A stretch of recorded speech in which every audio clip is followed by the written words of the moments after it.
오늘은 지난 시간에 이어 합의서 작성 시 유의사항 세 번째 시간으로 특히 교통사고와 관련 합의에 대해 살펴보도록 하겠습니다. 자동차가 대중화된 현 상황에서는 누구나 교통사고의 가해자가 될 수도 있고 피해자가 될 수도 있습니다. 자동차 사고 관련해서는 다들 많이들 알고 계십니다. 자동차 운전자가 차를 운전하다가 사고를 낸 경우 처벌되는 것이 원칙인데 예외적으로 합의가 되면 처벌이 되지 않는 것입니다.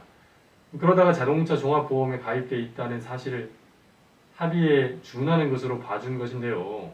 자동차가 흔하지 않았던 60년대, 70년대만 해도 자동차 보유자는 공무원이 대부분이었고 이들이 보험에 가입할 경우 처벌되지 않는 특례를 인정해 준 겁니다. 다시 말해 처음 시작은 공무원에게 특혜를 주기 위해 시작된 것이었는데요. 요즘이야 누구나 그 특혜를 당연하게 누릴 수 있게 되는 것입니다. 아무튼 피해자가 사망한 경우처럼 피해가 중대하거나 뺑소니, 음주 측정 거부, 그리고 운전면허 시험 때 모두 공부하셨던 12기항 위반, 예컨대 신호 위반, 중앙선 침범 등 이런 경우처럼 운전자의 잘못이 큰 경우에는 종합보험 가입 불처벌 특례를 인정해 줄 필요가 없다고 봐서 보험에 가입돼 있어도 처벌된다는 거 다들 아실 겁니다. 이 경우에는 피해자와 합의를 해야 그나마 양형에 참작되는 등 유리한 국면이 조성된다고 보시면 되겠습니다. 이런 것 이외에 교통사고로 인해 사람이 다치거나 자동차가 망가진 경우에는 피해자와 합의를 하거나 종합보험에 가입되어 있는 경우에는 처벌이 되지 않는 겁니다. 먼저 피해자 입장에서 살펴보도록 하겠습니다. 피해자가 형사합의금을 받은 경우 이는 원칙적으로 민사상 손해배상금의 일부로 봅니다. 나중에 별도로 민사상 손해배상을 청구할 경우 그 합의금만큼은 까이게 되는 겁니다. 전문용어로. 따라서 형사합의서 작성 시 위로금 또는 위자료 명목으로 또 민사상 손해배상금과 별도로 보험금과는 별도로 라는 문구를 반드시 넣는 게 좋을 듯 합니다. 이런 문구가 들어가야 향후에 후유장애 등 예상치 못한 손해가 발생하거나 해서 민사상 손해배상 청구를 할 경우가 생길 수 있는데 이 경우에도 정신적 손해에 대한 위자료 산정 시 일부가 까일 수는 있어도 민사상 손해배상 전부에 대해 청구하는 길이 막히거나 하지는 않게 되니까 이 점 유념하시면 좋을 것 같습니다. 교통사고가 발생한 후에 가해자가 피해자에게 형사합의금을 지급하게 되면 가해자는 위 합의금 상당의 돈을 보험회사에 대해서 청구할 수 있는데요.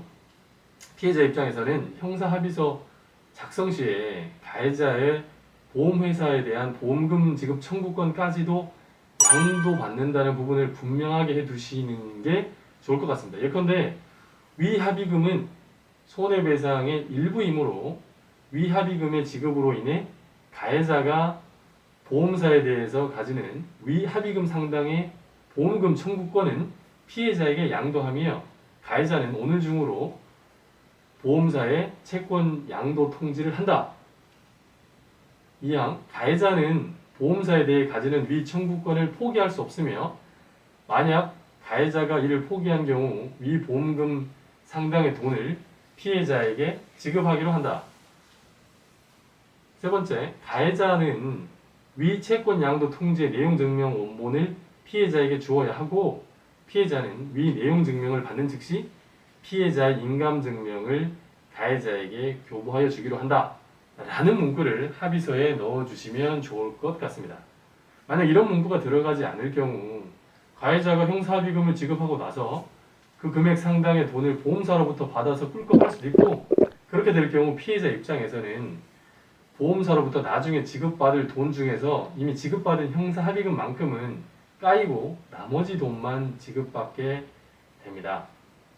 합의 당시에 전혀 예상하지 못했던 후유증이 생긴 경우에는 합의 이후에도 별도로 그 부분에 대해 손해배상을 청구할 수 있다는 것이 판례이긴 한데요. 논란 방지 차원에서 합의서 작성 시에 단서 조항으로 이 부분을 분명히 넣어두시는 게 좋을 것 같습니다. 다음으로는 가해자 입장에서 유의사항 살펴보도록 하겠습니다. 피해자하고 합의가 잘 되지 않을 때 어쩔 수 없이 공탁을 생각할 수는 있는데요.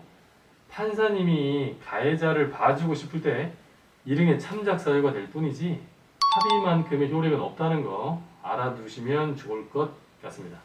공탁을 하려면 피해자 인적사항을 알아야 하는데요. 개인정보보호 문제 때문에 알기도 어렵거니와 수사기관이나 법원 관계자들조차도 가해자 편을 든다는 등 민원제기 당하는 걸 싫어하기도 해서 개인정보 유출로 또 본인들의 연금이 날아갈 수도 있어서 인적사항을 알려주지 않습니다. 이거는 변호사를 선임해도 크게 달라지지는 않으니까 변호사 선임하는데 쓸 돈 있으시면 합의하는 데다 쓰시는 게 좋을 것 같다는 게 웅변의 생각입니다.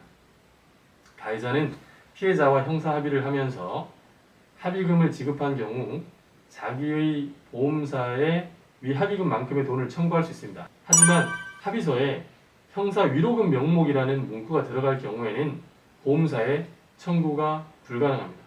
앞서 말씀드린 피해자 이익과 상충되는 면이 있는데, 즉 보험 청구권을 피해자에게 양도하지 않아야 하고 형사 위로금 명목이라는 문구가 합의서에 안 들어가는 게 가해자 입장에서는 유리한 겁니다. 한편 피해자가 사망한 경우 기껏 고생해서 피해자의 유족들과 합의가 됐는데 다른 상속인이 나타나서 재차 합의를 요구할 경우 가해자 입장에서는 난감해질 수밖에 없는데요. 이런 상황을 피하기 위해서는 사망자의 가족관계 증명서를 열람해서 누락되는 인원이 없도록 해야겠습니다.